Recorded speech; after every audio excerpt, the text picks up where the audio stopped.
But anyway, hey, just getting here, that's the start. You've got to find, once you get to a state that's producing huge trophies, you've got to find a proven piece of property where big bucks have been taken in recent years, and that's, of course, that's what we've got here. Now, in broken woodlot country, that's what we're hunting. You know, in fact, over 80-90% of the whitetails range, that's what you're doing. You're hunting whitetails in some type and some form of broken woodlot country. But here we have agriculture and then woodlots. And there's agriculture here and around. It's not uncommon in the whitetails range in broken woodlot country to find things like this. I mean, he stopped, and that's not real fresh, but the big old buck has worked that over. You'll find rubs like this around the perimeter. I can tell you right now, there's rubs all around this field, all the way over there. Rubs and scrapes, rubs and scrapes. When you get on a hot piece of property like this, you got to get started, because as a bow hunter, sitting out here on these perimeters, it's going to be down there into the heart, into the timber, heart and soul of the property. Well, where do you get started? How do you get started to find those hot spots?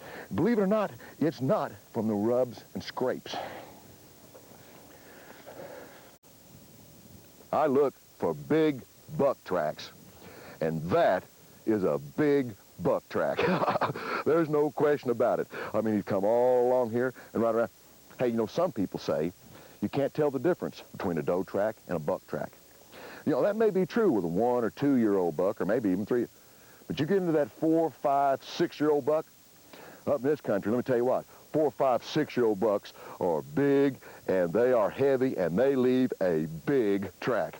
Invariably, them little tracks, the hooves will be split, and those dew claws will be deep, and I'm telling you, you know, there's no question, and I get excited when I find big, fresh tracks, because they'll follow around. You can see that track right there, and they always lead off into these fingers, and which lead down into the heart of where you want to be, right? Into the heart of where you want to be.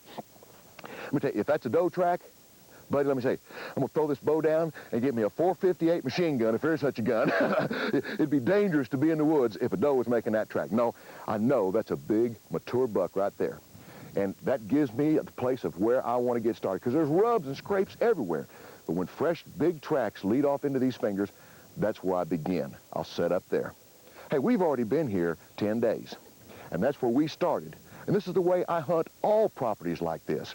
I start down off in here about 100 yards, because there'll be rubs and scrapes there too where the track leads into, and I work my way in. You always want to start out wide around the perimeters and work your way in, and gradually, step by step. Glass, watch, you can see deer movement. I need to move in another 80 yards, or I need to move over another 100 yards. Work your way in, and you'll eventually get to the place where you know, man, today's going to be the day. And see, I think tomorrow is going to be the morning for us, because we've been working this property, and that's what we've done. Because I'm already out of time. You know, it takes time to do this, but this is the best way to do it. I wished that I could wave my magic wand, that Raglin wand, and say, hey, you know, walk onto a property that I'm not familiar with. We'll just step off in there, walk, here's a rub scrape, you know, set my tree stand up, boom, kill that buck the first day. Doesn't work like that. I have to do it just like everybody else, and this is the correct way for me and for you to do it. Find the big buck track, move off in, give yourself some time. Don't try to get in too big of a hurry. But I'm out of time now. I'm out of time. How do I know I'm out of time? Because it's time for me to go home. How do I know it's time for me to go home? Because my wife called me last night and told me, hey, it's time for you to come home. Because she found out yesterday, called me, and now I found out that next summer, I'm going to be a grandpa.